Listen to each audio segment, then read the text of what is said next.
If you've wondered about the link between touch and development and whether babies or children really need a massage, well then stick around as we are going to look at this tactile sense. Hey guys, it's Emily from the Shiatsu and Somatics channel, bringing you tips and information to support your health and well-being goals. In today's video, we are looking at working with babies and children and the important link between development and touch. So as a practitioner, I had these two quite separate modalities. On one side, the Shiatsu and Oriental therapies and Eastern framework, and on the other, somatic movement education, sensory motor repatterning, neuromuscular and very Western framework, and for adults. So when I had the opportunity some years ago to study this developmental concept, specifically around working with babies and children, it was where my two worlds met. And it's an area that brings me a lot of joy because if we can support these early years when so much important development occurs, then we're really supporting the foundations for the whole of life to come. As these developmental topics and their corresponding life themes we take with us and will draw on throughout life, whatever our age.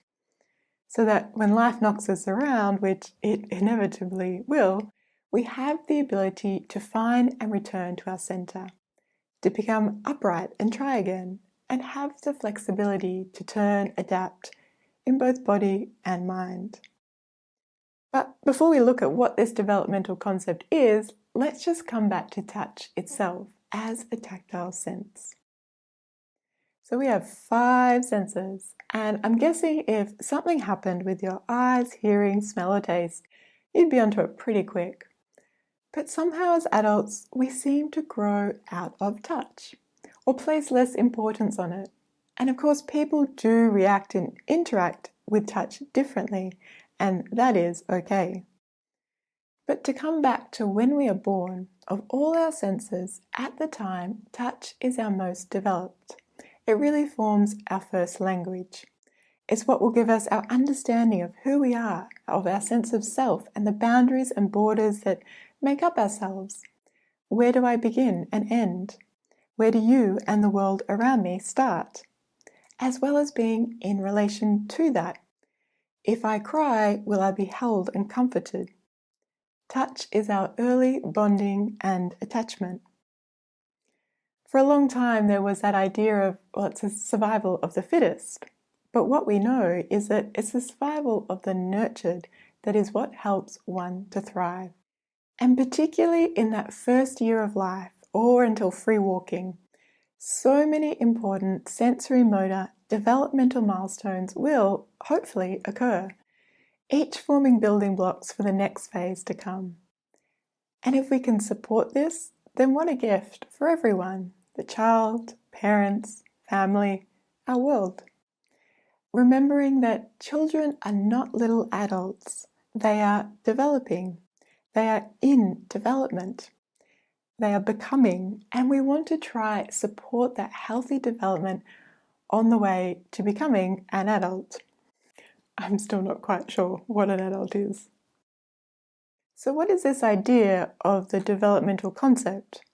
The developmental concept is the result of many years of research and clinical experience by Karin Kalbatner-Wernicke and Dr. Thomas Wernicke, who are based in Germany. Karin is a pediatric physical therapist and Shiatsu practitioner, and Thomas is a pediatrician and Shonishin practitioner.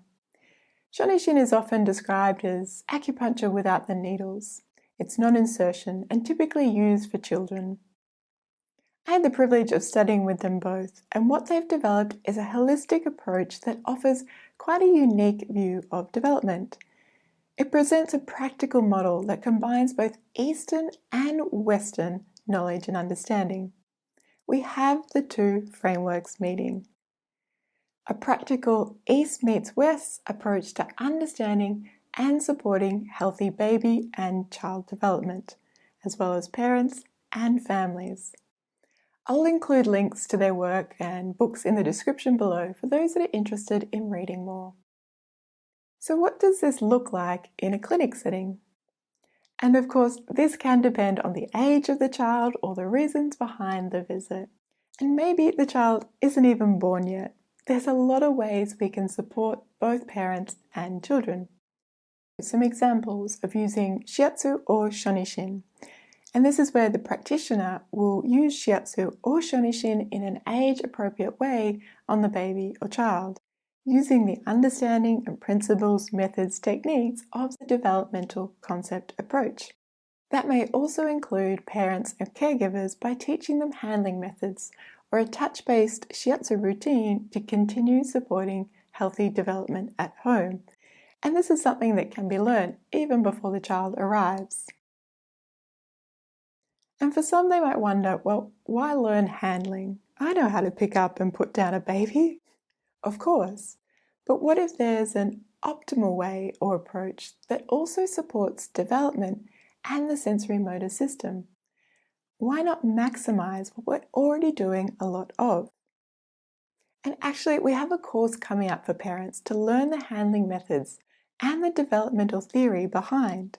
Links to this in the description below, and if you subscribe, you'll be the first to know when it's available. As we all know, it's been a bit tricky with pandemic times to offer some of the in-person experiences.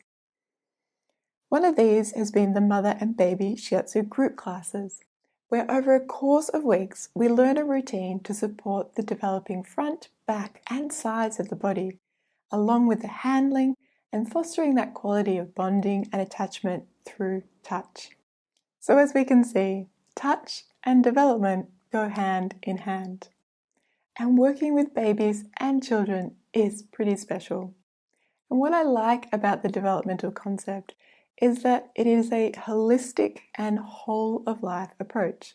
It can also be applied to adults. And what I think is quite interesting, and if you do the online course, then you'll also start to see links between early development and topics, presentations, or issues that can then appear in our later school or adult years. What a gift it is if we can support those early years. Life and its challenges will still happen, but establishing those solid foundations to meet life with. In Japan, the saying is, if you fall down 7 times, to get up 8. It's the idea of the tumbler doll, the daruma, that can tip and topple, but it doesn't fall flat. It has the ability to return upright, to come back to its center, and to move around it. I look forward to sharing more of this work with you ahead. If you're enjoying this content or finding it helpful, please give it a Shiatsu thumbs up, as it really makes a big difference. I'm wishing you well, and I'll see you next time.